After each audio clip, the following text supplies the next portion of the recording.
noite, né? Boa noite a todos aí, os alunos, né, e alunas do curso, né, professores presentes e convidados, assim como também alguns, né, algumas pessoas do setor externo, né, de colegas, né, e alunos aí da professora Dandara. Eu vou falar aqui rapidinho do currículo da professora, tá?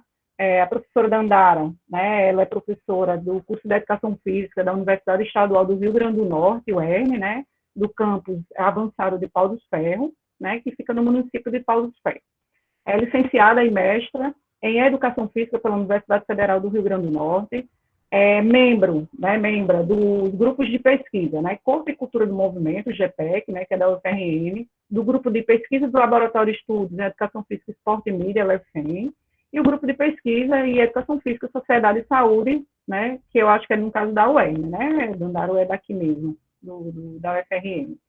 Coordenadora voluntária da UERN, né, pronto. Coordenadora voluntária do Programa Institucional, né, de Bolsa de Iniciação à Docência, o PIBID, né, PIBID do meu coração, né, do Subprojeto Educação Física do Campus Pau dos Ferros, membro do grupo do Trabalho Temático 2, né, Comunicação e Mídia do Colégio Brasileiro de Ciência do Esporte, secretária também, né, regional do Colégio Brasileiro de Ciência do Esporte, né, você não colocou, mas eu estou avisando, membro da Rede MADES, né, que é uma rede que é de materiais didáticos digitais interativos, né, da UFRN. A professora Dandara, né, tem interesse profissional na área de educação escolar, psicomotricidade, mídia educação e práticas corporais de aventura e muitas outras, né, temáticas. Né, tem experiência em educação escolar e práticas corporais de aventura, tá? Então, depois eu vou colocando aí os contatos, né, da professora, quem, né, quiser, ela vai fazer agora uma fala, vai fazer a apresentação dela, vai falar um pouquinho mais sobre a experiência dela, e só para avisar, né, que eu não vou nem dizer o tempo que eu conheço da Dandara, né, e é uma colega, e agradeço demais, né, o aceite do convite. Dandara, onde estava numa live, né, com uma das professoras, né, top de Educação Física, a professora Célia Tafarel, e hoje à noite está aqui com a gente. Então, assim, né, para vocês verem que eu já falei para eles, né, os convidados que eu trago, né, são todos convidados, assim, que, né, o tempo deles, a gente tem que ficar se encaixando, né, para poder conseguir a presença deles nesse momento, tá? Deles e delas, né, todos e todos e todas, tá bom? Então, gente, vou deixar vocês agora com a professora Dandara. Vou fechar meu microfone, Dandara, e qualquer coisa você, né, me chama aí. Obrigada, Diane. Ontem a professora Celita Tafarel falou uma coisa assim a mim, que aí eu digo a você também, né? Ela disse assim, eu não podia deixar, eu não posso deixar de atender chamados, né? Então, eu sou professora e agora eu faço igual ela, eu só não venho quando não tem como estar em 2 lugares ao mesmo tempo, né? E eu acho que é isso mesmo, a gente tem uma relação de amizade de muito tempo, eu e Diane, né, de muitas experiências juntas. Diane foi minha supervisora de PIBID, Diane esteve comigo durante toda a graduação, quase. E assim, um convite dela não é um convite, né, é uma ordem, é uma intimação, é um negócio que a gente não diz não de jeito nenhum, não. Então, ela...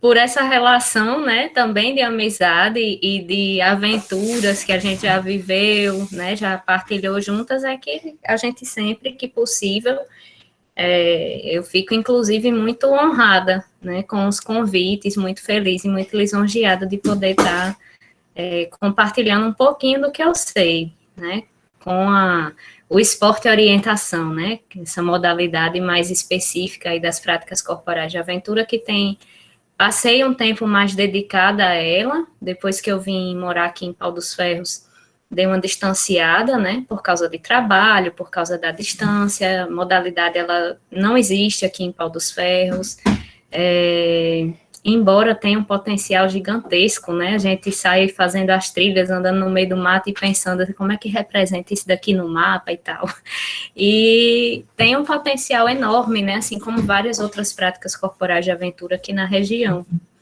que ainda não é tão explorada. Por um lado eu acho ótimo, né, e por outro eu fico pensando que com o devido manejo, com a devida responsabilidade, poderia ser um campo turístico muito interessante, né. Então, assim, dado esse, eu não vou nem me apresentar mais tanto, porque Diane já apresentou aí o currículo mais formal da coisa, né? Eu só queria dizer, assim, que hoje eu sou praticamente uma pessoa aposentada no esporte e orientação. Disseram, Diane, você está chamando uma pessoa, assim, que se aposentou praticamente, né? Justamente por causa desse distanciamento. Mas também é importante de dizer assim que as experiências que a gente vai compartilhando, e tem algumas coisas que se atualizam, né? Regras da modalidade, por exemplo, categorias, como é que se subdividem essas categorias, os tipos de prova, os elementos que se utilizam para a gente fazer mapas. Eu já estou dando algumas dicas que já eu já vou passar uma tarefinha, viu, para vocês. Então, eu já Wanda, estou. Oi. e outra coisa, Richard fez propaganda sua também quando ele veio falar aqui sobre o TREC, viu? Então, Eita, é, a responsabilidade triplicou agora. Então, assim, compartilhar algumas das experiências e aí, claro, dizer a vocês também, sendo bem honesto nesse sentido, né, de que algumas coisas, quando a gente dá uma distanciada, a gente não acompanha tão de perto essas atualizações. Entretanto, essa ideia geral da modalidade, as possibilidades que ela proporciona para a gente, enquanto profissional de educação física, elas são muitas. Então, é nesse sentido que Diane me chamou, né? Não é a primeira vez que a gente vem, que tem a oportunidade de ter esse diálogo com os grupos das disciplinas de Diane. Infelizmente, essa é a primeira vez que a gente não vai ter a oportunidade de experimentar, né, Diane?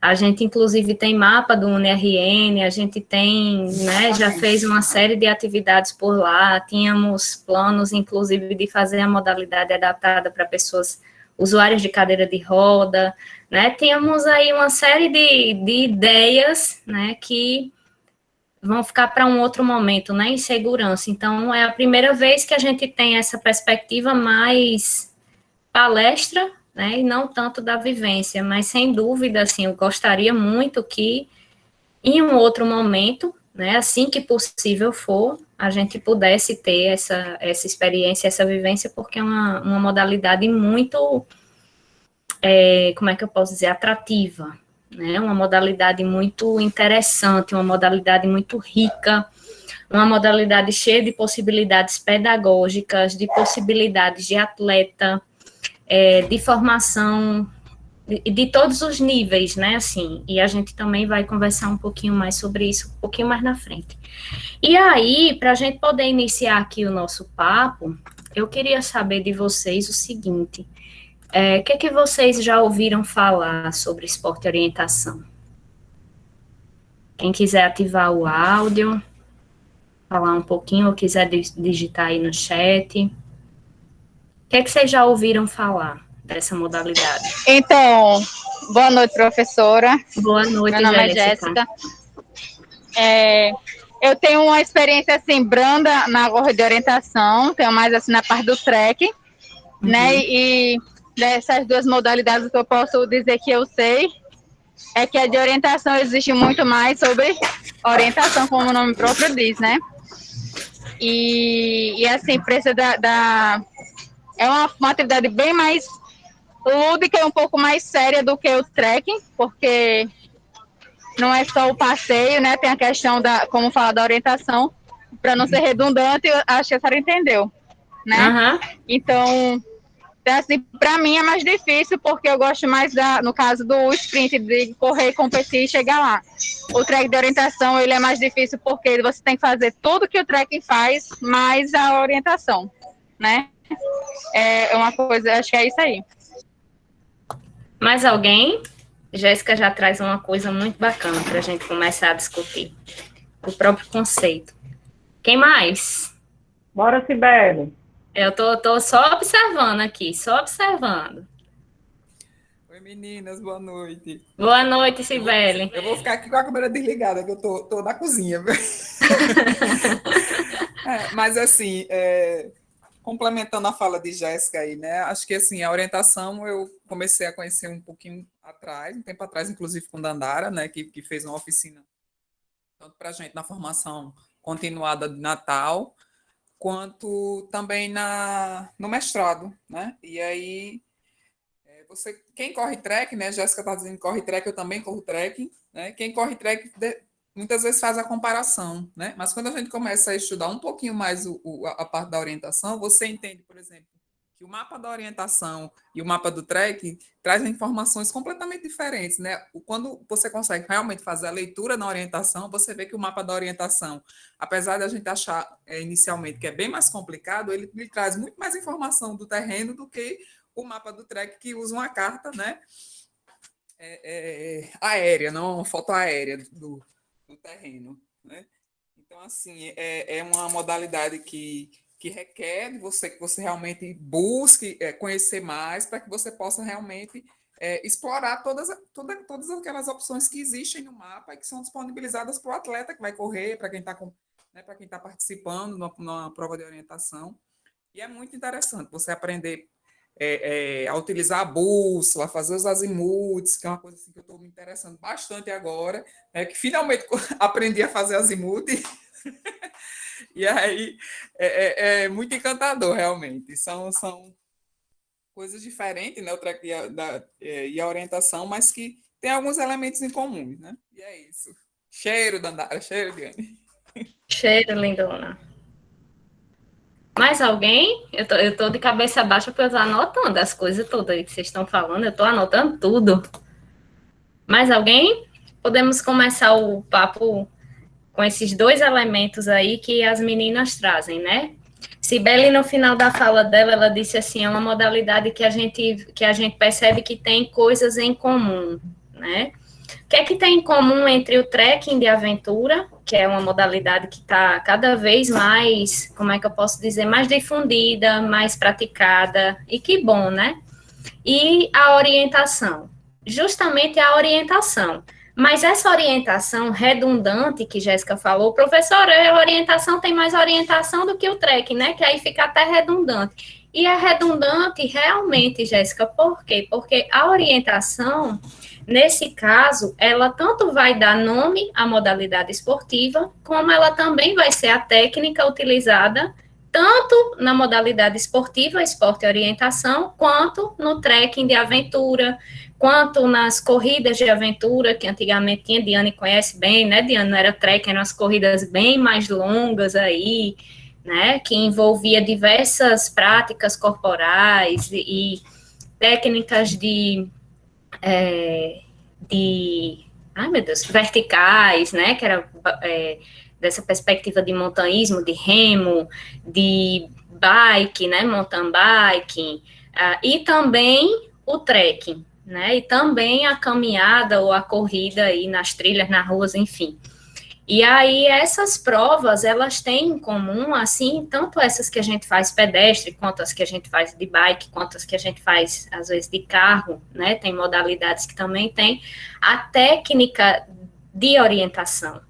Então, por isso que Jéssica falou muito bem, que é redundante mesmo, porque na orientação vai ter bem mais orientação, bem mais técnicas de se orientar. E aí, Cibele traz para a gente, inclusive, já algumas colas aí, né, de algumas técnicas que a gente utiliza nessa modalidade e que também utiliza em outras. Só que o que vai mudar são detalhes, são nuances, são regras, são formas de fazer, formas de praticar, né? Então, por exemplo, quando Cibele diz assim, leitura de mapa é diferente por quê? Porque no trekking a gente tem uma vista aérea, né? Em geral, aquele mapa que tem a vista aérea de uma determinada localização onde vai ocorrer a prova. Já no mapa de orientação, como eu vou mostrar já para vocês aqui, ele é muito, muito, muito mais detalhista, muito mais. Para cada coisinha que tiver no terreno, a depender da escala que se confeccione o mapa, né? E aí, nesse sentido, é bem parecido com os mapas que a gente é mais habituado da geografia, porque também tem essa noção de escala, né? 1 centímetro é tantos metros no terreno. E aí, a depender dessa escala, vai ter bem mais detalhes ou menos, né? Então, assim, para cada pedra no caminho, claro, né? Se for uma pedra maior, vai estar lá uma representação específica.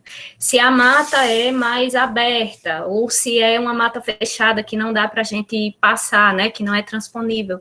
Até a diferença, por exemplo, do verde, que representa essa mata, se é um verde um pouco mais claro, permite que você passe por ela, seja caminhando, seja correndo. Se é uma mata que ela é um verde bem escuro, representado ali no mapa, né? Uma floresta mais densa, que não permite essa transposição dela, é um verde bem escuro. Então, às vezes, a gente até acha assim, esse mapa, ele tem umas mudanças de cor, né? Eu ficava até brincando, esmaeceu, né? A tinta estava acabando, ficou o cartucho falhando, ficou umas coisas mais claras, outras mais escuras, mas não é.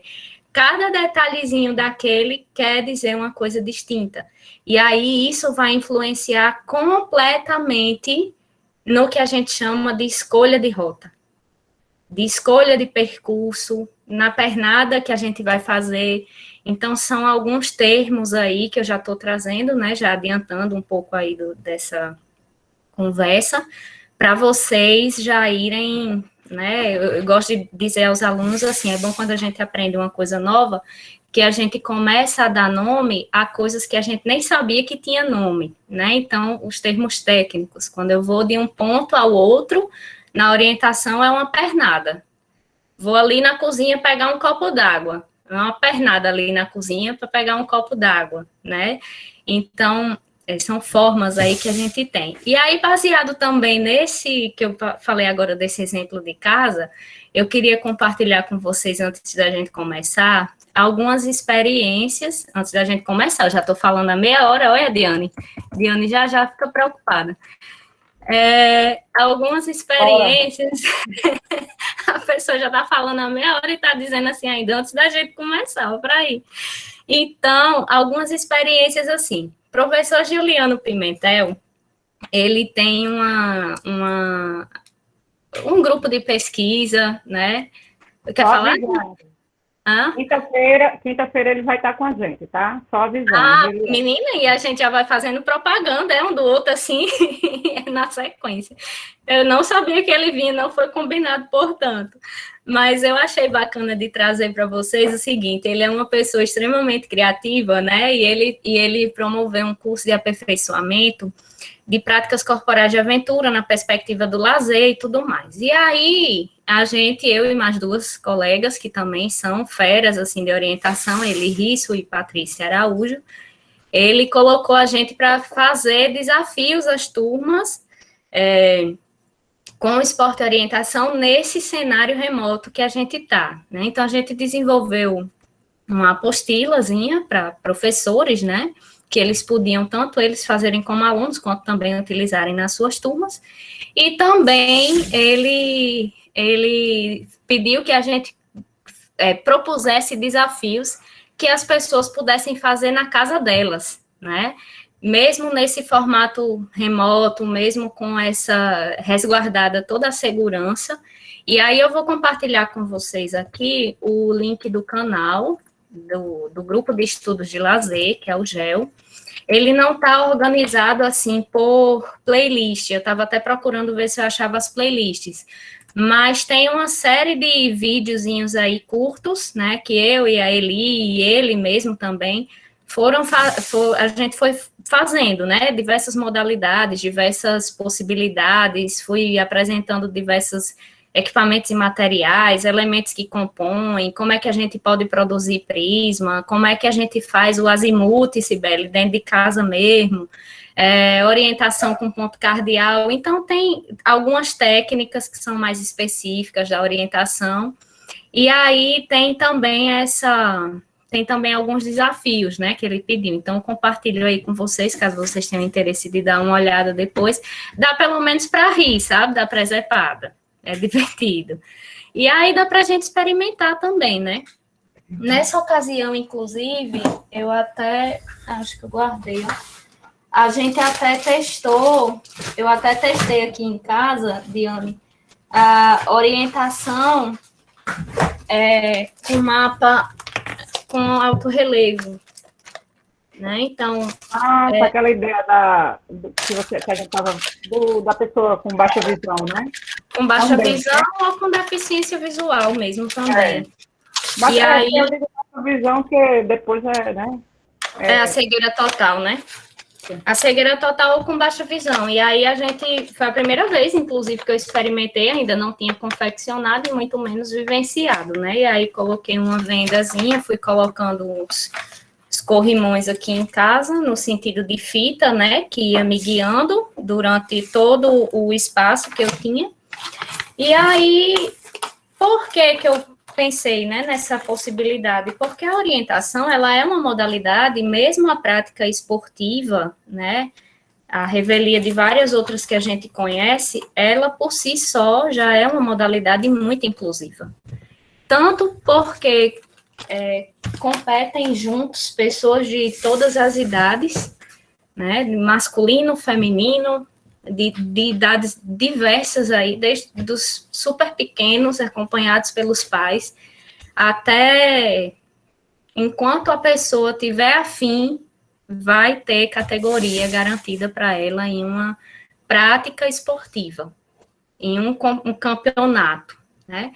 Para além disso, tem também Só para acrescentar a sua fala, que eu uma vez convidei Dandara, que a aluna do UNRN, ela estava querendo fazer um mapa, né, para uma pessoa cega, né, totalmente cega e tudo, e aí a gente ficou se perguntando, Dandara, e aí, como é que a gente vai fazer, né, com som, mas como é que você vai fazer com som no meio da mata?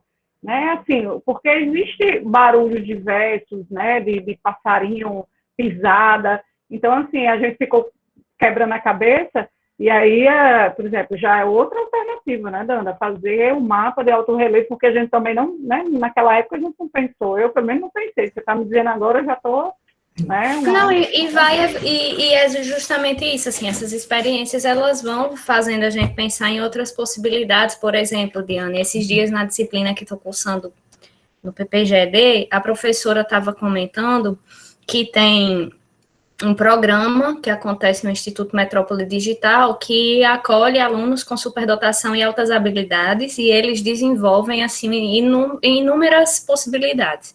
E aí Cida perguntou a ela, vocês têm algum tipo de atividade que vocês desenvolvam de práticas corporais e tudo?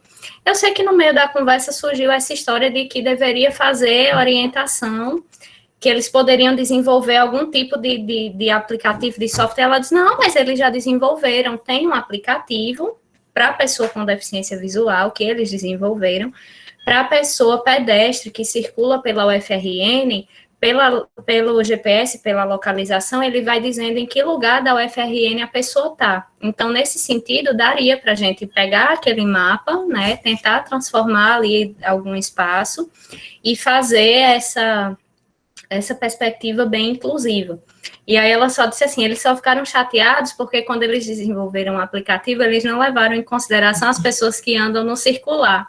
E aí vinha a pessoa com deficiência visual no circular e o aplicativo ficava perdidozinho, né? Porque tem o tempo de se localizar, né? Então, mas assim, para você ver o quanto rapidamente as coisas vão evoluindo, né? No tempo que a gente desenvolvia as atividades na UFRN, nunca que eu pensava nessa possibilidade, né? Então, assim... Porque eles usaram que a gente usa, né, em todo... O Google usa, tudo a gente usa geolocalização, né? Que é a inteligência artificial. Isso. Então... Exatamente. Só que aí ele pega essa localização e ele vai dizendo, né, para a pessoa onde é que ela está, e enfim, tem esse recurso da voz, eu achei muito bacana. Então, assim, das práticas, das modalidades, tem lugares, inclusive, que desenvolvem categoria específica para pessoa com surdez em campeonatos oficiais. Tem uma dos tipos das modalidades que eu vou apresentar aqui para vocês, que se chama orientação de precisão, que, a princípio, ela era uma modalidade para quem tinha deficiência física, alguma... déficit motor, né, algum tipo de impedimento, e aí, nesse sentido, ela começou a ser pensada a partir desse público, para também incluir em provas oficiais e tudo mais. Só que começou a ver que era uma modalidade tão rica justamente aí eu vou fazer igual minha amiga Jéssica, a orientação era tão orientação ao cubo, né? Bem redundante, era orientação da orientação da orientação, que começou-se a desenvolver provas específicas para essa modalidade, acabou se tornando uma orientação dentro da orientação, né? Por uma série de especificidades que, se vocês quiserem, depois a gente pode conversar um pouquinho sobre, que é uma prática, assim, que eu sou apaixonada, é o pré-O, né? Quando eu já estava me afastando um pouco da orientação, foi quando eu conheci, e eu fiquei, assim, completamente encantada. Hoje, ela não é mais uma modalidade que diga assim, é só para pessoas que usam cadeira de roda ou que tem algum tipo de deficiência física ou limitação motora, não. Ela é para quem quer testar cada vez mais as suas possibilidades de orientista, que orientista é como a gente chama quem pratica a orientação.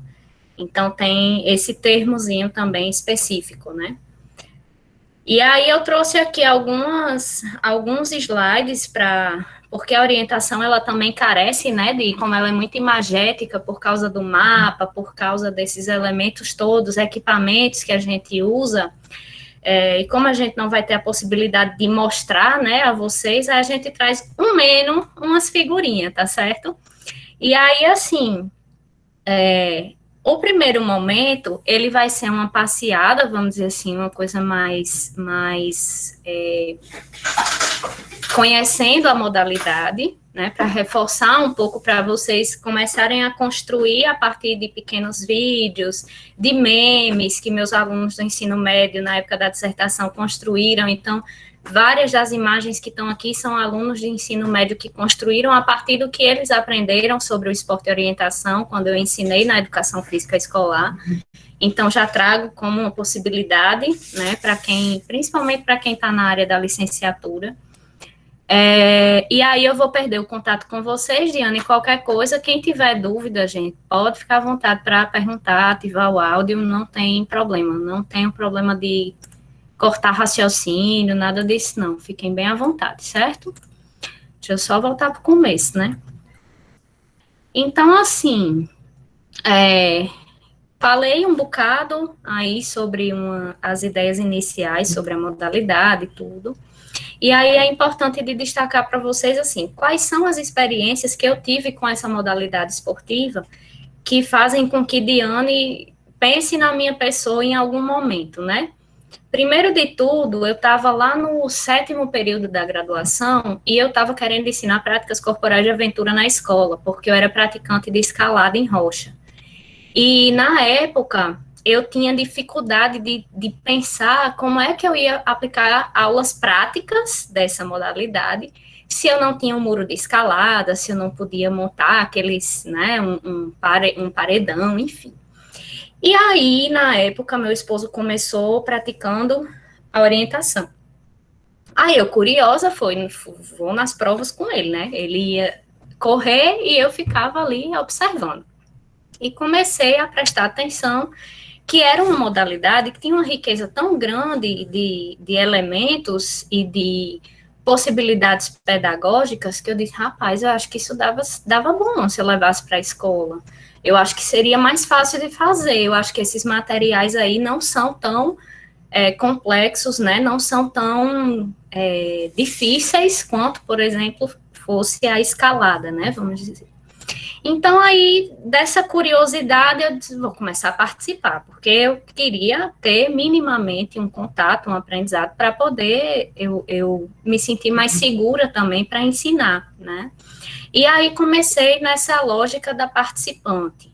Como eu disse para vocês, a orientação, ela tem a possibilidade de você praticar pelo lazer, de você praticar de forma competitiva, ou também nessa vertente mais educacional. São essas 3 vertentes, em geral, que os clubes, eles adotam. E mesmo nas práticas oficiais, vamos dizer assim, eu ia brincar. Eu ia pelo lazer, pela brincadeira, pelo desafio comigo mesma, para me perder e me achar, né? Então, eu ia bem nessa lógica do esporte participação, né? Que a gente conhece. E aí, mas também tinha gente que ia pela sangue no olho, competição total e absoluta. E o que é legal é que o campo de possibilidade, o campo de jogo, né, que a gente fala na orientação, ou seja, o lugar onde vai acontecer aquela prova, ele permite isso. É você com você, você competitivo, você brincante, você pelo lazer, você, enfim, possibilita todas essa riqueza, né, de experiências que a gente pode ter. Depois dessa possibilidade participante, eu comecei a pensar também na possibilidade de organização de eventos. E aí comecei a trabalhar mais junto com o pessoal, mais na parte logística, vamos dizer assim, né, da organização do evento. Aí também, ao mesmo tempo, ia desenvolvendo o TCC, que aí já foi uma primeira experiência pedagógica de ensino da orientação no IFRN Parnamirim. E na época também estava no PIBID e fiz também umas aulas sobre orientação junto com Diane, não na escola do PIBID, mas toda vida eu esqueço o nome, Diane. Me lembre o nome daquela escola que é perto do quartel? Escola Ulisses de Góes. Pronto. Nova Descoberta. Exatamente. E quando eu cheguei lá, teve um dos alunos que disse assim a mim, professora, você vai jogar bola com a gente? Disse, rapaz, o que eu trouxe, olha, tem tudo menos bola. Vixe, professor, então ninguém vai gostar de você, não. Aí depois eu fui conversar com Diane, aí Diane disse, vixe, Maria Dandara, é aquele que faz a cabeça do povo, né? Se que ele disser, a turma... E, para minha sorte, ele adorou a modalidade. Então, foram algumas experiências que foram surgindo, e eu gosto sempre de falar isso, porque muitas vezes a gente tem experiências fora do ambiente acadêmico, vamos dizer assim, e a gente, às vezes, acha que elas têm que ficar restrita àquele espaço de fora, do lazer, de outra coisa, que não tem nada a ver levar para uma escola, que não tem nada a ver levar, por exemplo, para a minha pesquisa de TCC, para a minha pesquisa de pós-graduação. E, na verdade, todo o caminho que eu fui seguindo foi justamente de tentar fazer esse link, né, das práticas de aventura que eu fazia fora, tentando trazer para a minha realidade formativa, enquanto profissional de educação física. Então, essa é uma dica, assim, que eu dou a vocês, independente da modalidade, né, que vocês pratiquem, tentar fazer esse elo, né, com a nossa formação. E dentro da própria orientação, a gente tem também formações específicas, vamos dizer assim. Então, tem curso de mapeador, porque para você poder correr, você recebe um mapa, né? Então, tem curso para mapear, tem curso de arbitragem, como diversas outras modalidades. Tem curso para traçar percurso. Então, para eu dizer que eu vou daqui lá para Natal. Então, é um percurso que eu tenho que traçar. Então, tem cursos específicos para essas práticas. Esses que eu estou citando são alguns dos que eu fiz, nem todos eu segui fazendo, né? De mapeador, por exemplo, eu fiz para mapear as escolas, né? Que eu ia trabalhando. Mas a campo mesmo assim, como o meu amigo Richardson faz aí, fui uma vez, passei mal de insolação, nunca mais quero nada. Mas são aquelas experiências do que eu digo também, são possibilidades que a gente tem, né, dentro da orientação e que eu acho muito bacana, muito, são experiências muito ricas, certo? Aí, o nosso percurso de hoje, eu vou passar rapidamente aqui para vocês uma apresentação de que prática é essa, um pouquinho da história, da origem. Esse material também eu compartilhei com Diane, ela pode ficar bem à vontade para dividir com vocês, para mandar para vocês. Os equipamentos que são usados e as possibilidades de atuação. Vejam que várias das possibilidades de atuação eu já estou até meio que adiantando, para a gente ir... no final, na verdade, conversar um pouco mais do que vocês enxergam de possibilidades de atuação diante dessa modalidade, né, diante desse nosso papo de hoje, certo? E aí, assim, o que é essa modalidade? A orientação, ela, durante um tempo, ela foi conhecida também como corrida de orientação, né? Então, Com o passar dos anos, e conforme a prática foi se aperfeiçoando e foi se percebendo e se estudando, enfim, chegou-se à conclusão que é uma modalidade que não depende só de você correr. E quando trazia esse termo corrida de orientação, por vezes deixava de fora, entre aspas, quem achava que precisaria correr para poder fazer a prática esportiva, para poder ter essa experiência, quando, na verdade, inclusive, tem inúmeros relatos de pessoas que correm muito pouco, mas se orientam tão bem, ou seja, tem técnicas aí tão boas de leitura de mapa, de azimuth, checkpoint, corrimão, enfim, que fazem com que, na escolha de percurso delas, certo, elas tenham uma maior eficiência no percurso, ao ponto que tem gente que corre muito e que nessa falta de conhecimento de elementos para leitura de mapa, para traçar um azimuth, para ter outras técnicas de orientação e de localização no espaço, que fazem com que ela chegue muito depois, por mais que ela corra, né? Então, é um esporte onde os praticantes, eles vão visitar diversos pontos de controle, que nessa imagem que vocês estão vendo aí, os pontos de controle são os círculozinhos rosa, que tem um prisma, que é essa bandeirazinha tridimensional, que tem um quadrado, né, dividido em 2 triângulos branco e laranja. Esse é o prisma, é o que você encontra no terreno. E no mapa, você tem essa representaçãozinha do círculo simples, nessa cor magenta, certo? Esses pontos de controle, eles são marcados no mapa em uma ordem previamente definida. Tem alguns tipos de prova que elas não colocam essa definição, elas só colocam as bolinhas no mapa, né, os círculos, e lá no terreno os prismas, e que você escolhe a rota que você vai querer seguir. Mas, em geral, as provas, vamos dizer assim, oficiais, entre aspas, em geral, elas têm essa rota, esse percurso previamente definido, para ser o mesmo percurso para todos os atletas, todas as atletas da mesma categoria, certo? E aí, para se deslocar nesse percurso, você utiliza um mapa e, eventualmente, uma bússola. Eu gosto desse conceito que traz eventualmente, porque... Só um minutinho, gente. Jalon, vê ali as cachorras, por favor. Desculpa aí, é que do home office...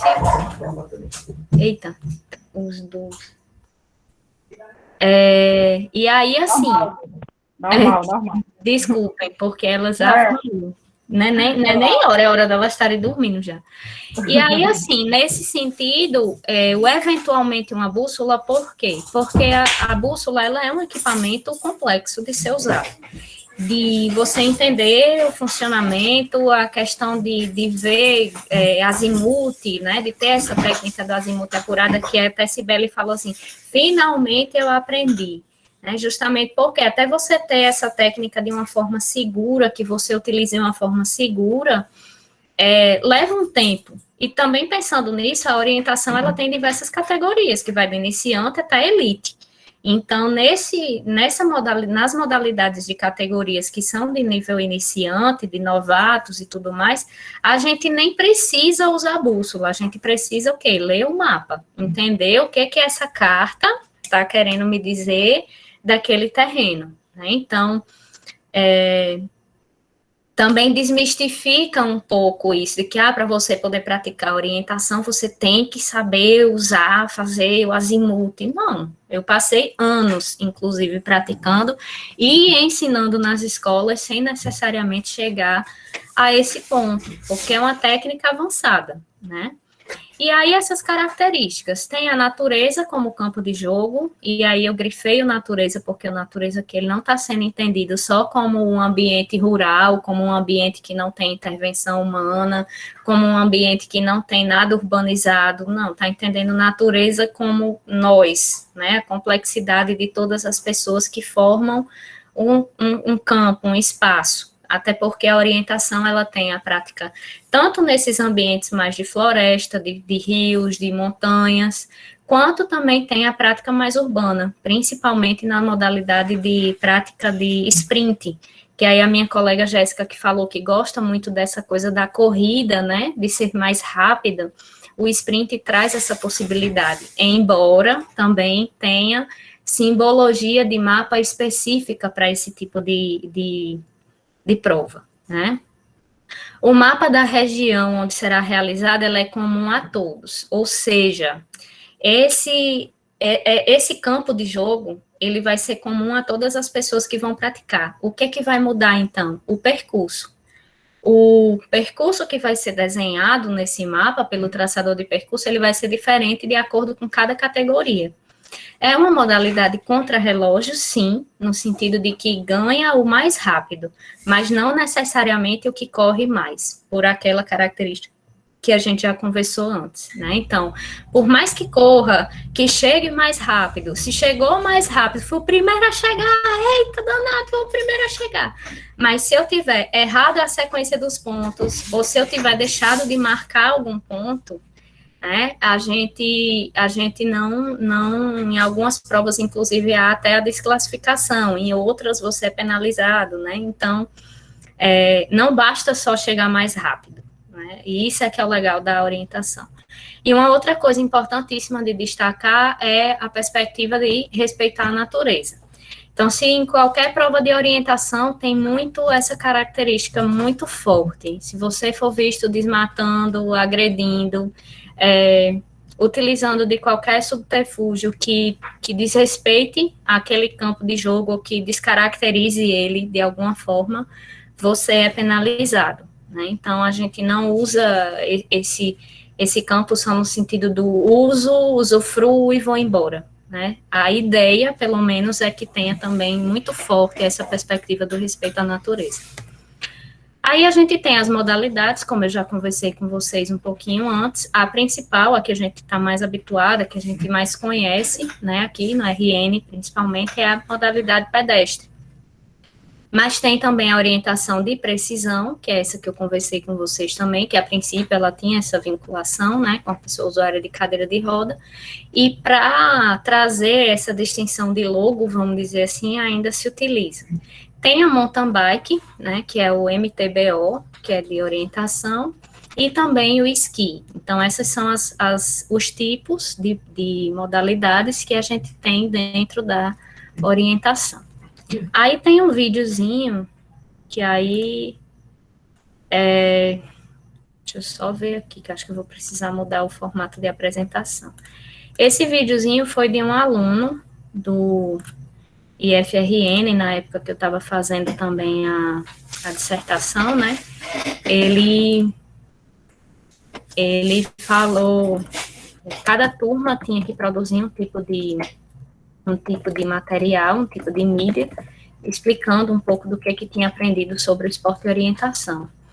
E aí ele fez esse vídeo, e aí ele dizia a mim assim, professora, é um vídeo que quando a senhora fizer o site da senhora, falando sobre orientação, a senhora vai colocar lá para ser o vídeo explicando o que é a modalidade. Até hoje eu não fiz esse site, esse pobre desse Ismael. Não fiz o site, mas toda a vida que eu vou, né, Diane já conhece já, eu gosto de apresentar, porque é um vídeo curtinho, e é um vídeo que resume bem, assim, né, até bem humorado. Muito didático. Ele é bem didático, eu gosto bastante.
Microfone, Danda. Ele traz, então, aí um breve resumo da modalidade, né, e traz já alguns elementos no sentido de equipamentos e materiais, que eu também vou apresentar para vocês um pouquinho melhor agora. Só compartilhar aqui. E aí, assim, vamos lá. Essa modalidade, ela tem uma origem, né, do final do século XIX, muito ligada aos países escandinavos. Tem uma perspectiva muito militar, porque ela surge nesse berço, né, militarista, tanto na origem, vamos dizer assim, nos países onde ela nasce, quanto também no Brasil, né? E aí, a partir de 1912, pelo Major Ernest Killander, é que inicia-se até essa prática, vamos dizer assim, um pouco mais esportiva da coisa. No Brasil, e aí antes, essa imagem também foi produzida por um dos discentes, porque quando a gente trabalhou o histórico lá no ensino médio, que eles pesquisaram, né, diversas fontes e tudo, eles encontraram fontes que diziam que a orientação era uma forma de uma corrida com elementos de equações matemáticas ou resolução de problemas no xadrez, e aí a forma que esse aluno encontrou de representar essa construção histórica era justamente a partir dessa lógica enxadrista, né, das estratégias de como fazer esse percurso. E aí eu trago ela como ilustração, né, dessa contextualização histórica da modalidade. No Brasil, ela surge mais ou menos na década de 70, como disciplina obrigatória depois de um tempo, né, também na Escola de Educação Física do Exército. Então, por exemplo, quando a gente faz concurso para ser professor de colégio militar, quando eu fiz a prova de Recife, por exemplo, a gente tinha que fazer um plano de aula ensinando orientação. Então, tinha que ter um plano bem estruturado, né, com uma série de elementos, porque é uma disciplina obrigatória, né, nessa perspectiva do colégio militar, ela tem essa vinculação. E por trabalhar essa perspectiva do corpo e da mente. Nesse contexto, claro que é um contexto bem dicotômico, né, em que tem modalidades que é como se a gente só utilizasse o corpo, e tem modalidades como se a gente só utilizasse a mente. Daí também essa lógica do próprio histórico, né, que aliava a corrida com as estratégias das modalidades, por exemplo, do xadrez, né, dessa estratégia mais de trabalhar a mente, com a corrida que trabalhava mais o corpo, e unia as duas coisas, né, e aí eu lembro muito da professora Cida, que ela diz assim, mesmo quando você vai correr, você deixa a sua cabeça em casa, você deixa, né, como se não tivessem aliadas as coisas. E aí, desse contexto que surge, tem essa perspectiva, mas hoje, cada vez mais forte, a gente percebe uma visão menos dualista, né, das coisas. E aí também tem essas discussões históricas, se é ou não um esporte de aventura, e no contexto do Rio Grande do Norte, essa discussão também, durante um tempo, foi bastante recorrente, mas aí é mais no campo conceitual, teórico da coisa. E em meados de 99, início dos anos 2000, foi criada a Confederação Brasileira de Esporte e Orientação, né, de orientação, a CBO. Então, é a instituição que a gente tem a nível de Brasil. E aí, nos níveis regionais e locais, a gente tem também os clubes, tem a Federação, né, do Rio Grande do Norte, então tem a organização esportiva, né, por assim dizer, essa institucional. Alguns dos equipamentos que a gente mais utiliza, e aí eu trago também essa imagem aqui, que foi de um aluno também do IF, na época do TCC, que aí ele dizia assim, professor, eu iniciei conhecendo sobre o esporte e orientação, que é o triângulo, né, o prisma zero, ponto de início, ponto de partida, achando que era só corrida. Então, aí ele representou o tênis e a pessoa caminhando, correndo. Depois, ele começou a perceber que tinha vários outros conhecimentos que ele precisaria, então ele se sentia um pouco desnorteado. Não era só corrida, apesar de que o nome levava a esse entendimento. E aí ele foi conhecendo outros equipamentos, outros materiais, e aí ele representa o prisma, o picotador, eu vou já mostrar a vocês direitinho, a bússola, até que chega a um ponto que ele se sente, né, bem orientado, e representa isso no desenho com essa bússola aí mais, essa bússola mais, vamos dizer assim, mais bem elaborada, né, mais detalhista. Então, alguns dos equipamentos da orientação, eles são comuns a muitas das práticas esportivas que a gente tem quando vai fazer essas atividades em ambiente externo, né, que a gente diz. Então, camisa, calça, calçado, eles são também, no caso das práticas corporais de aventura e também no caso da orientação, praticamente equipamentos de proteção individual. Por quê? Porque um calçado que ele seja melhor adequado ao terreno, ele pode evitar de você ter algum tipo de acidente, de torção do pé, né, de deslizar e de cair, enfim. Calças, elas podem evitar de vocês terem arranhões, de terem contato direto com plantas que podem causar reação alérgica de imediato, se em contato direto com a pele. Da mesma forma, a camisa, assim como também, no caso das camisas em específico, vão servir muito também para essa proteção até solar, né, de não ficar tanta parte do corpo exposta.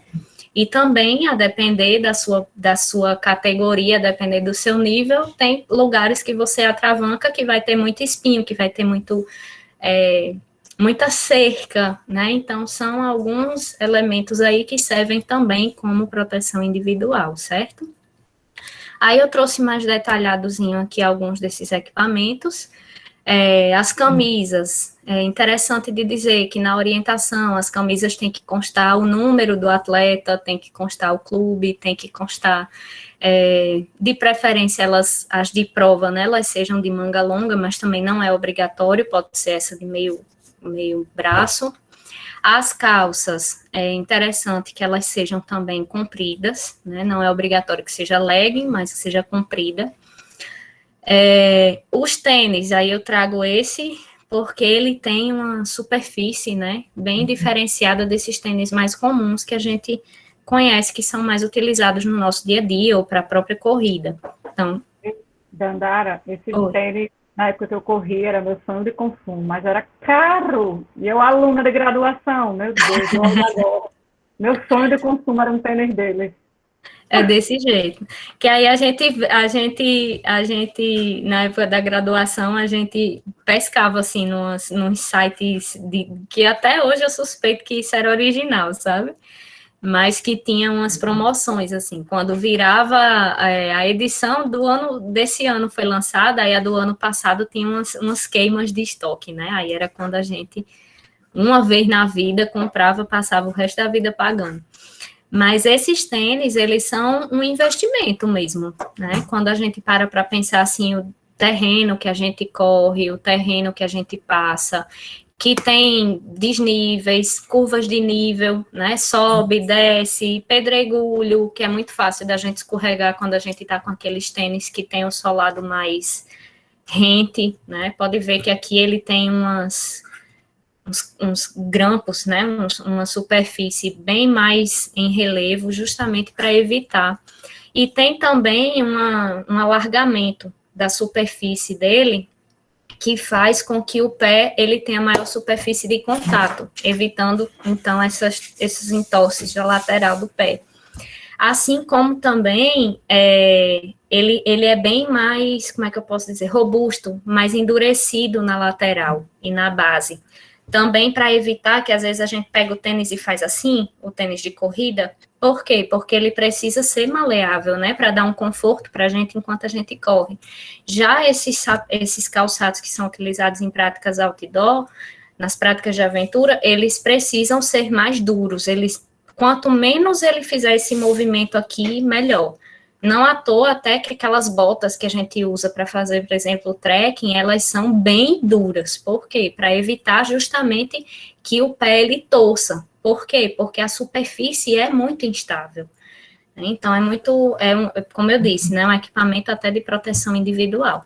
E aí tem alguns equipamentos que são mais específicos. E aí eu trouxe aqui alguns exemplos para vocês de mapas, como eu disse para vocês. Ó, percebam aqui nesse mapa que eu estou trazendo, que ele tem X de diversas cores, ele tem Vzinhos, aqui, ó, tem U, tem verde claro, verde mais ou menos, verde mais escuro, né? Tem traçados aqui pontilhado, tem traçado pontilhado mais grosso, tem traçado contínuo, tem as cercazinhas aqui, ó, com os dentinhos laterais aqui, tem, deixa eu ver o que mais, tem pontilhado, tem assim, cada símbolozinho desse representa uma coisa. E aí, uma das coisas que ajudam a gente a entender esse mapa são as legendas, só que as legendas, elas não vão trazer todas as informações. Por isso que não é recomendado, se você nunca praticou orientação na vida, você vá numa corrida, né? Ah, vai ter essa etapa do Circuito Potiguar o mês que vem. Eu já fui lá nas provas de trekking com o Richardson e eu me oriento direitinho e eu vou, né? Para modalidades iniciantes, para modalidades novatos, eu até acho que você vai desenrolar bem. Por quê? Porque vão ser práticas que o percurso, né, como eu disse para vocês, ele vai ser muito aproximado, por exemplo, com o que a gente tem aqui. Ou seja, se a gente parar para ver, o percurso ele está sempre passando por estrada, por uma trilha que dá para você visualizar bem, por uma cerca que segue também ao lado de uma estrada carroçável, que entra numa rua asfaltada e que vem para uma outra trilhazinha aqui, que também margeia toda essa vegetação. Ou seja, eu vou conseguir me localizar bem, por mais que eu não tenha muita noção. Por quê? Porque os elementos que tem aqui na legenda vão me ajudar a fazer essa leitura de mapa. Mas se de repente lá na prova de Richardson eu corro na elite, né? E aí eu pego um mapa de elite de orientação, o mapa da elite, por exemplo, ele não traz legenda, certo? Então, e o percurso, ele vem atravancando aqui por meio desse mato mesmo. Quanto menos referência você tiver, mais elite é o negócio. Então, para você poder se deslocar, por exemplo, desse ponto 1 até esse ponto 5, atravessando aqui um mapa, nessa linha de norte, por exemplo, você teria que usar a técnica de azimuth. Não bastaria só seguir aqui o caminho da trilha, né? O caminho da estrada, o caminho da cerca. Então, não se recomenda fazer nenhuma pista de orientação, nenhuma delas, sem antes ter feito uma clínica de iniciação ao esporte. Justamente para conhecer melhor o que significa toda essa simbologia e ter uma prática inicial em um espaço bem menor, bem mais controlado, para você se sentir um pouco mais seguro e desenvolver bem em outros momentos. E aí a gente pode utilizar a bússola, como eu disse, se for uma prova mais novato, a gente não usa tanto, é bem mais interessante que a gente tenha um melhor domínio de leitura do mapa até.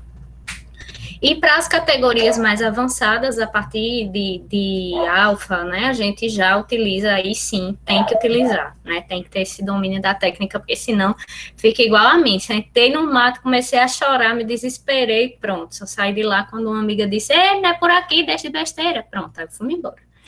Achei de novo o rumo, né, o rumo da roça. Mas justamente por isso, porque a técnica, né, de azimuth e a minha concentração não estava legal no dia, enfim.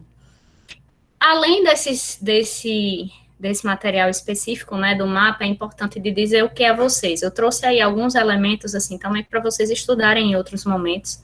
Esse QR Code é de um site que é muito bacana, que é do Orientista em Rota, Orientista em Foco, que ele traz muitas coisas sobre a orientação, do básico ao mais avançado, é muito bacana. Então, tem essa perspectiva de um mapa que eu realizei em uma escola, quais são os elementos que constituem o mapa, pelo menos o básico do básico, e aí eu trago aqui essas capinhas para vocês terem uma noção que mapa de orientação e de orientação sprint, que é essa que em geral são em áreas mais urbanas e que a corrida é bem mais rápida, eles têm cores, especificações, detalhamentos todos próprios, e aí vocês podem acessar esses detalhes com esse QR Code, né, que direciona lá para o site, e aí tem todas esses materiais de apoio para quem é mapeador, certo? Tem também aquilo que a gente... Dandara, beleza, tem que passar lá pelos pontos, mas como é que eu registro que eu passei? Porque você disse assim, que eu tenho que ser o mais rápido que puder, porque é uma modalidade contra-relógio, mas que se eu deixar de marcar algum ponto, ou se eu marcar na sequência errada, eu posso ser desclassificado, posso ter alguma penalidade. Mas como é que eu marco isso? A gente tem dois formatos, né, mais acessíveis, vamos dizer assim, na orientação. O manual, que é o mais acessível de todos, que é por meio do picotador, que é esse equipamentozinho que parece um grampeador. E aí, cada ponto vai ter um picotador desse, independente se tiver também a eletrônica, tem que ter também um picotador. Por quê? Porque se a base eletrônica pifar ou falhar ou não der o bip ou não acender a luzinha que ela tem que dar quando a gente insere esse chip, que é o SICARD, e que hoje já tem isso integrado nas bússolas também, a gente ficar com dúvida se não marcou, aí a gente pode pegar um espaçozinho do mapa, que em geral vem uns quadradinhos assim na parte de baixo, e a gente vai lá e picota, para comprovar que a gente passou. Então, a pessoa que está organizando a prova vai ter lá um gabarito, que vai dizer assim, você marcou certo de acordo com a disposição dos furos que faz no mapa, como se fosse braille, né? Então, não basta eu pegar qualquer ponto e, vou marcar aqui e vamos embora. Não, porque cada ponto vai ter um picotador com uma sequência, uma forma de picote diferente. Assim como também as bases, né? Vão ter as bases diferenciadas. A diferença daqui é que esse tipo de equipamento, ele é muito mais caro do que esse daqui, né? Então, quando a gente realiza nas escolas, e às vezes até na escola nem esse baratão a gente tem, a gente faz de papelão, cartolina, né?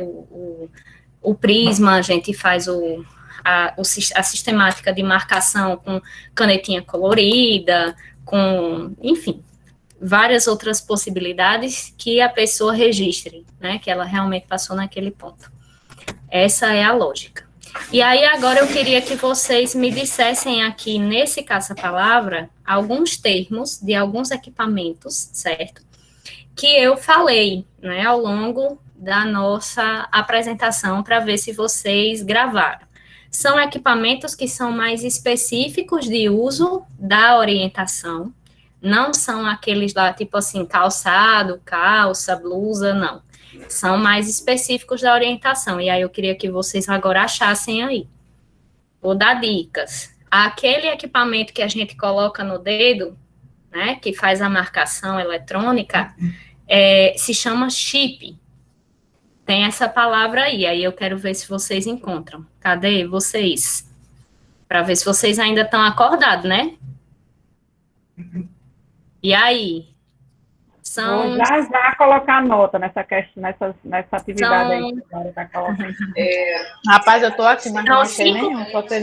São 5 palavras que tem. 5 palavras. De equipamentos, certo?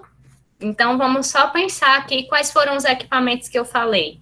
O chip, a bússola, o mapa, o picotador, o prisma. Todos esses estão aí, são esses 5. Já dei uma ruma de dica, eu tô muito boazinha hoje. Radamés não vale, não. Olha, já achou todos, não? Diga aí, Radamés. Só para eu ir marcando aqui, só para ver se achou mesmo. Chip, cotador, prisma, bússola e mapa. Sim, aonde? O mapa, ele vai estar na penúltima linha, perdão, na penúltima coluna. Aqui?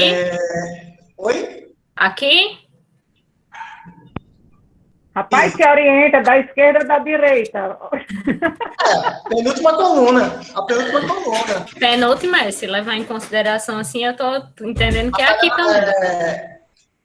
Penúltima coluna do lado ok. direito, mapa. Certo. Aí, chip tá na 1, 2, 3, 4, quinta linha. Certo, nessa linha aqui. Acho que oitava, 2, 4, 6, oitava coluna da esquerda para a direita. Menina, ele é preciso, viu, Diane? Você foi desafiar o homem? Eu vou fazer que nem eu faço com assim, biomecânica, cinesiologia, vou ensinar vetores. Ele está fazendo a leitura do Ocidente. Se for Oriente, aí, né? Não, se quiser, eu posso dizer também, azimutral, não tem problema nenhum. A gente trabalha com orientação. Prisma está na terceira linha, vamos colocar de baixo para cima. Certo. Picotador está embaixo de prisma, na segunda linha, de baixo para cima. Faltou algum? Bússola está embaixo de chip. B de bússola está embaixo do I do chip. Exato, exatamente. Arrasou. Então, bem facinho, né? As palavrinhas aí para vocês encontrarem, só para ver quem é que ainda está acordada a essa altura do campeonato, né? E para também reforçar um pouco desses equipamentos que são específicos da modalidade. Então, tem modalidades que também se utilizam desses mesmos materiais? Tem. Né? São modalidades que envolvem essa técnica também de orientação.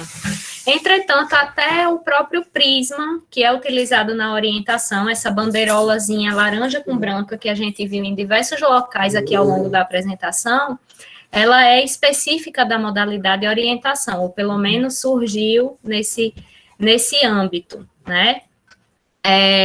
O picotador, claro que ele não é específico também da modalidade, mas ele é esse suporte, né, de forma de comprovação que você passou realmente por aquele ponto, que é o prisma, né? E que você sinaliza que passou de acordo com o percurso que é feito no seu mapa, que o mapa vai ser o mesmo para todas as categorias, mas os percursos vão ser diferentes para cada categoria, né? E aí a bússola a gente pode ou não utilizar, depende também de que categoria a gente esteja, e o chip, ele vai ser utilizado em competições oficiais, certo? Porque, como ele é eletrônico, quando a gente chega lá no final, que coloca ele numa basezinha leitora, sai um extrato, né, de todo o seu percurso. Então, vai dizer quanto tempo você demorou de uma pernada para outra, de um prisma para o outro, né? Qual foi mais ou menos a sua velocidade de deslocamento. Todos esses detalhes, sai lá, o seu tempo total de prova, de quantas pessoas que já apuraram ali da sua categoria, qual está sendo a sua colocação até então. Então, sai um extrato extremamente detalhado, assim.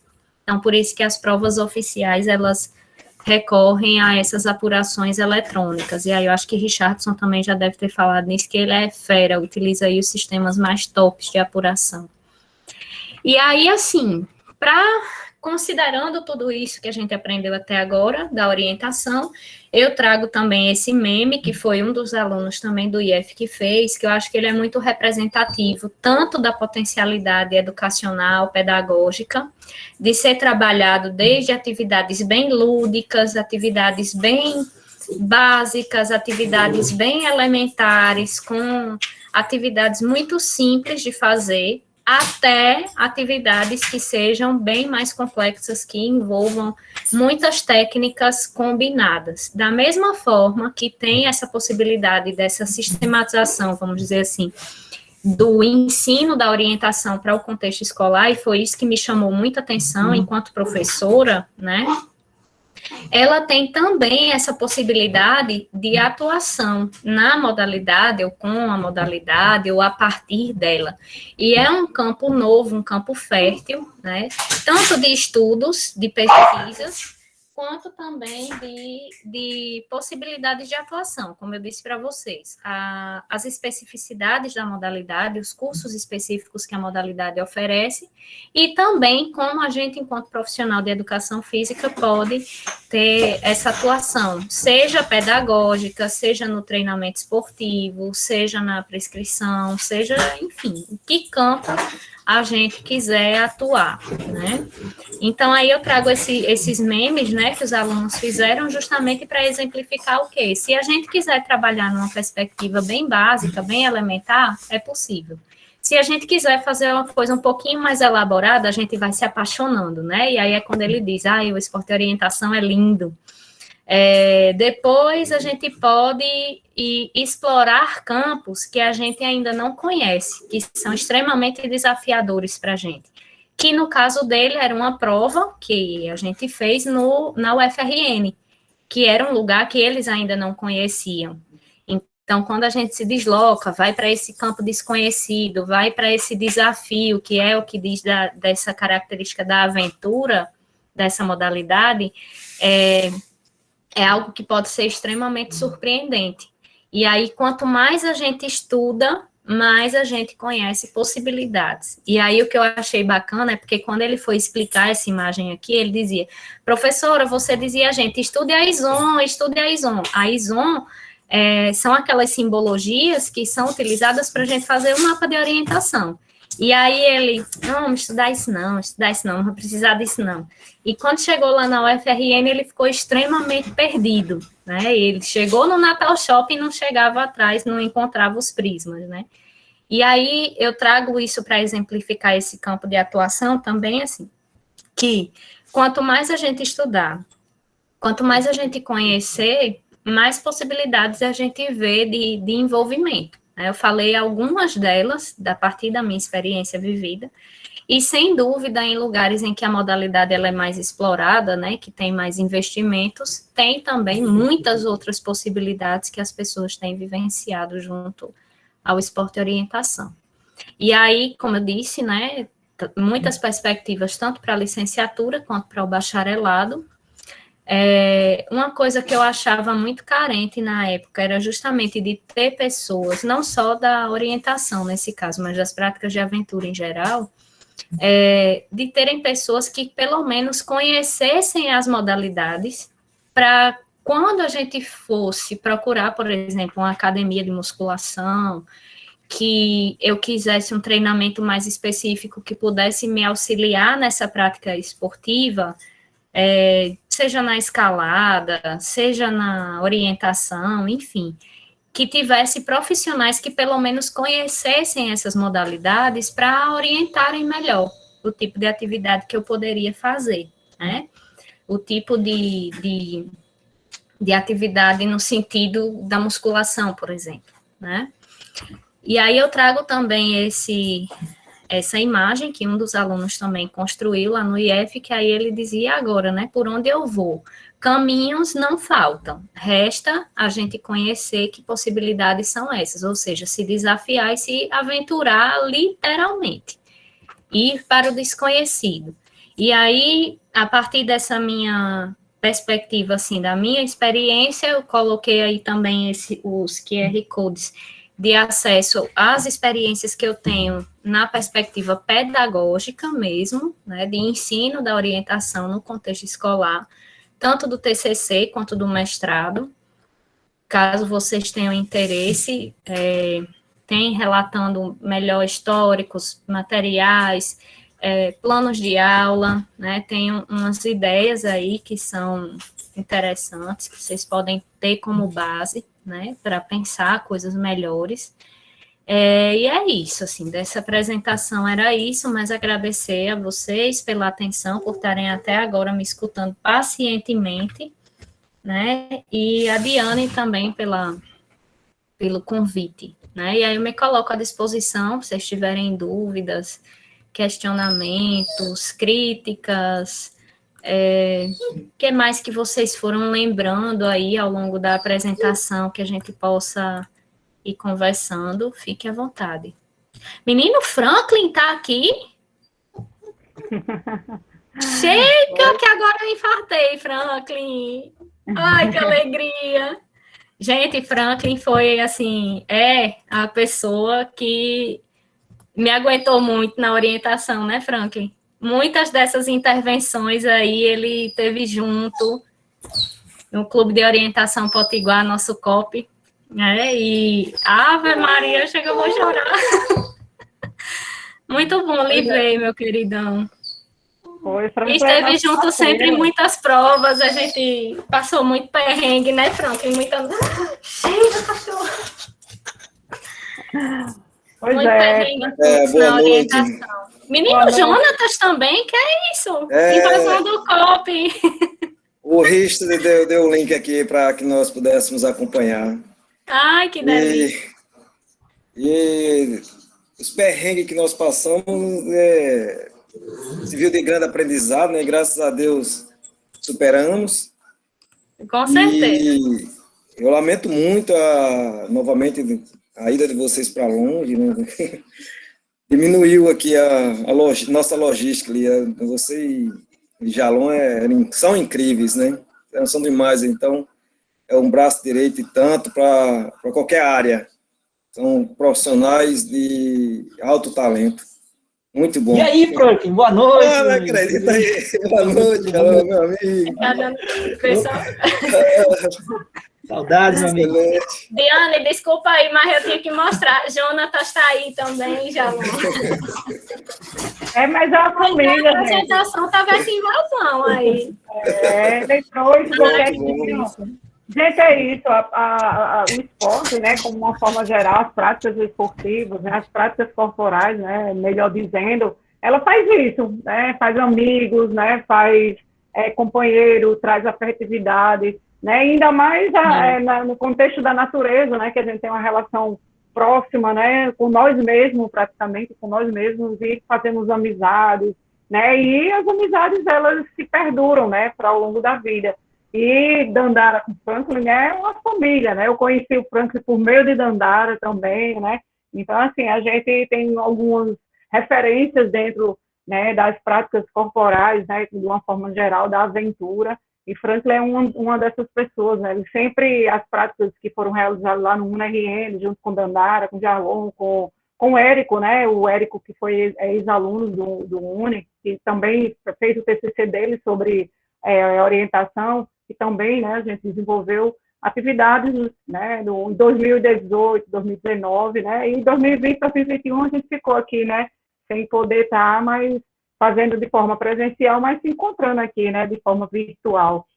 Então, por isso que é esse encontro, viu, os alunos meio que, não entendi tudo, mas é porque são pessoas que são referências, né, em todas as práticas que a gente sempre tem algumas pessoas que são referências, e é bom que o Francis esteja aqui, o Jonathan, o Richard, o Dandara, para vocês conhecerem, saber com quem eu posso contar, quem são as pessoas que estão por trás de mim, e que tudo que eu falo aqui, né, relacionado ao esporte, a práticas corporais de aventura, é fruto dessa galera que está aí, que tem um trabalho de capacitação, de estudo, né, de mapeamento, né, enfim, de entrar mesmo, né, de cabeça no meio do mato, no mar, onde for. Então, são essas pessoas. E se vocês, né, futuramente, vocês alunos, né, quem está aqui também como convidado, tem interesse, procure essas pessoas que estão aqui, ó, que estão aparecendo aí para vocês. Pode procurar cada um aí, porque eles estão, olha, não tem nem o que dizer. Eu queria só dizer para acrescentar a fala de Diane e para vocês também nesse momento, assim, Franklin, para mim, junto a Jonatas e a galera que a gente tinha na época, assim, foram pessoas que fizeram com que a orientação não acabasse no estado e que, na verdade, ela só se fortalecesse e se qualificasse. Principalmente Franklin aí, que encabeçava a organização de prova, esse homem mapeia, esse homem traça percurso, esse homem, sabe aquela história que a gente diz assim, bate o escanteio, corre fazer o gol, era Franklin. Né? Então, eu acredito que seja ainda, né? Porque pelo perfil dele, eu acho que ele não é muito de se aquietar. Mas, assim, são pessoas que são muito responsáveis, criação da própria... quando a gente começou, a gente só tinha o Clube de Orientação Potiguar. Depois começamos a ter outros clubes para o intuito da fundação da federação. Né? Então, Franklin também participou, assim, a história da orientação no Rio Grande do Norte é esse homem aí. Assim, para mim, é assim um exemplo. E uma parceria sem precedente. Não tem tempo ruim. Né? E aí eu jogo a pergunta do Vinícius, né, para vocês que estão aí, né, que o Vinícius fez uma pergunta aqui, que é para vocês, né, que são os veteranos que atuam na área aí. Professora, né? Na verdade, ele falou para você, viu, Danda? Mas a gente pode jogar a escola para todo mundo. Qual o conselho, o primeiro passo que devemos ter cuidado para alguém que esteja iniciando a orientação? Ou seja, né, cuidado no sentido, eu acho que de, como eu acabei de falar, né, procurar as pessoas certas, né. De orientar a orientação, né? Que aí fica triplicada, igual Jéssica. Jéssica já é veterana, ela não conta não, Jéssica é veterana. Que isso? Sou novata. Eu vou iniciar respondendo, e Franklin e Jonatas também, se quiserem complementar, fique à vontade, porque eu estava até dizendo a Diane, né, que eu sou aposentada da orientação, praticamente, de tanto tempo que eu não... Jonatas, não vão ver tu, tanto tempo que eu não via tu, estou emocionada, chega, eu chorei aqui, ainda bem que Diane foi falar. Mas, parabéns, assim, Jandara, boa noite a todo mundo aí.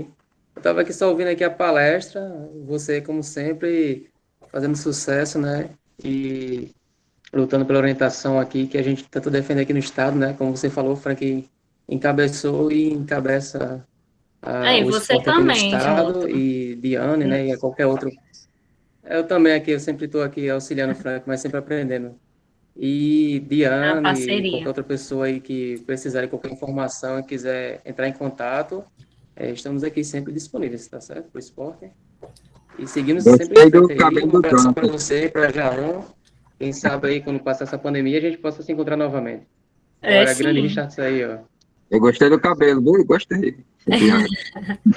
São super parceiros, assim, acho que os meninos, eles são, assim, aquelas pessoas que são entusiastas do esporte.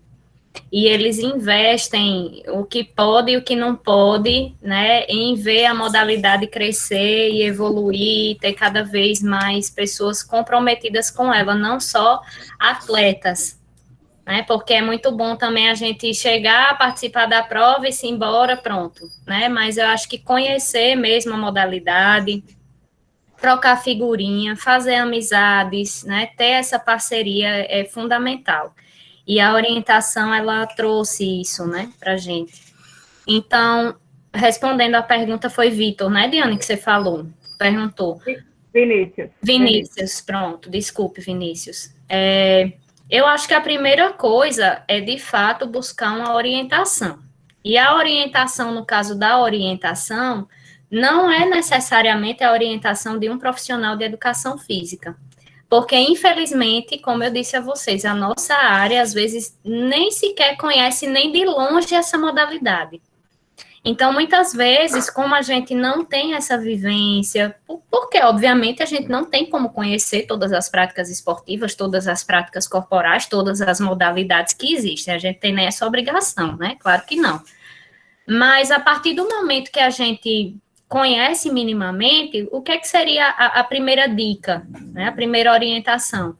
Buscar uma clínica de iniciação ao esporte. É aquilo que eu falei.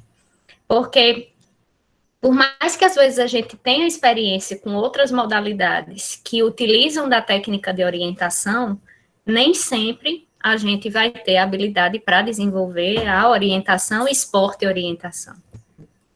Então, acho que a primeira dica seria essa.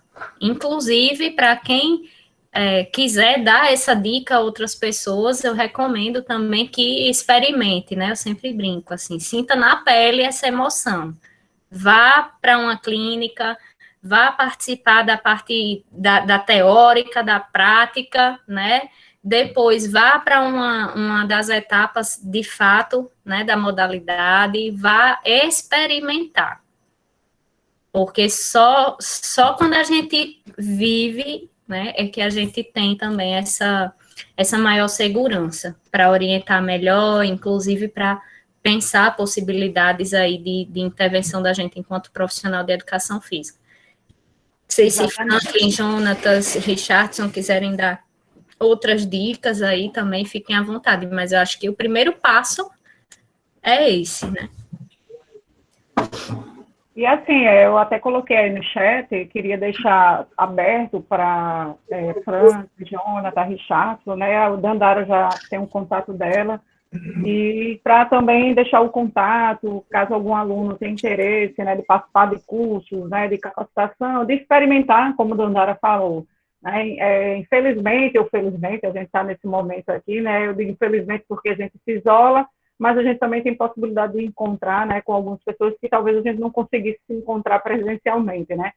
a gente está vivendo esse momento, mas eu já me comprometi, eu disse, eu estou comprometida com os alunos de 2020 e 2021 também, né, da gente fazer uma experiência, né, de vivenciar, e aí façam um contato que eles, né, são pessoas, assim, como a Dandara falou, né, a gente não tem nem como dizer, né, da dimensão do valor dessas pessoas que tem para o esporte, né, para a sociedade como um todo, né, que a gente vivencia. Então, assim, queria pedir, né, para a Jonathan e Franklin deixar os contatos dele, né, tem alguma rede social que vocês tenham para os alunos entrar em contato, tá?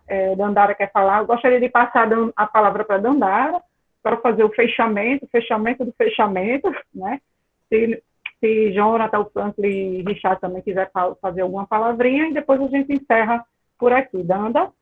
Eu lembrei de quando a gente fez quando a gente estava na organização do Cambol, lá em Pipa, que inclusive teve uma parceria muito bacana com o UniRN, que a gente teve um grupo de alunos que foram participar da organização da prova, né? Então, essas experiências, como eu disse para vocês, assim, a minha vivência na orientação, ela é bem nessa parte pedagógica, de ensino na escola, de pensar adaptações de materiais.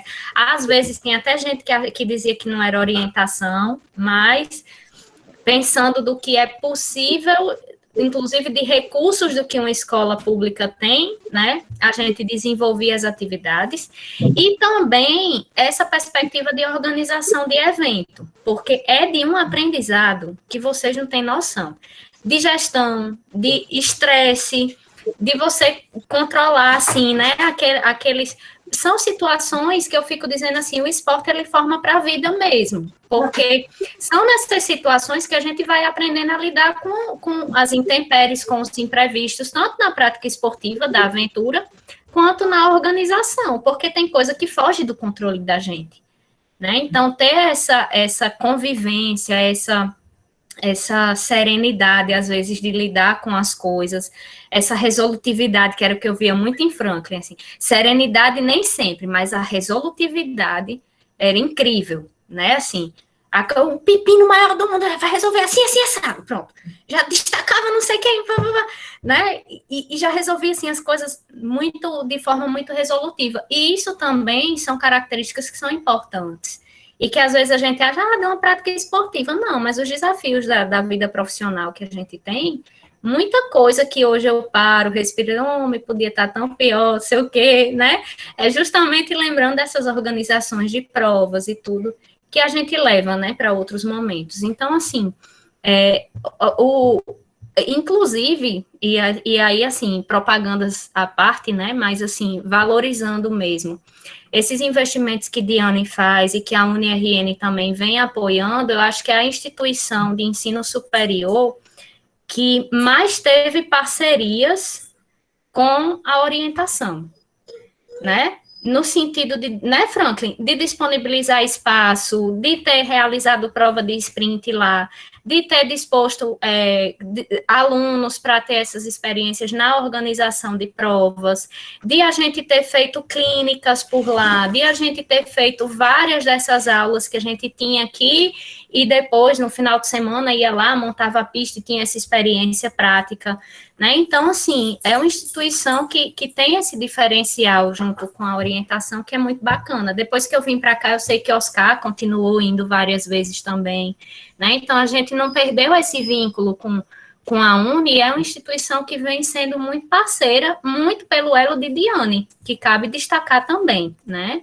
Então, assim, a minha fala final é nesse sentido, Diane, de agradecer, de valorizar, né, que a gente possa cada vez mais fortalecer essas parcerias e esse elo, até porque é o que eu digo, eu estou aposentada, mas é o que ainda fica me fazendo, né, me provocando, né, a voltar, porque realmente é uma modalidade e é um investimento que eu, particularmente, gosto muito da orientação, gosto demais mesmo, acho que é uma modalidade infinitamente rica, imensurável. Eu acho que a gente, na verdade, nunca sai, né? Quando eu digo que a gente quando você entra na universidade, na escola, você é estudante, você é eterno estudante, e a gente nunca deixa de ser, né?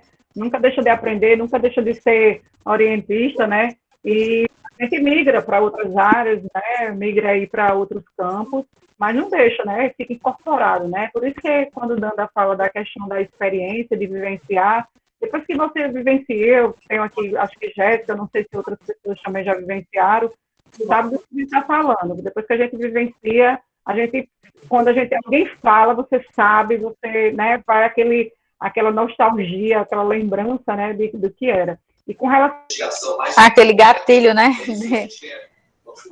da experiência.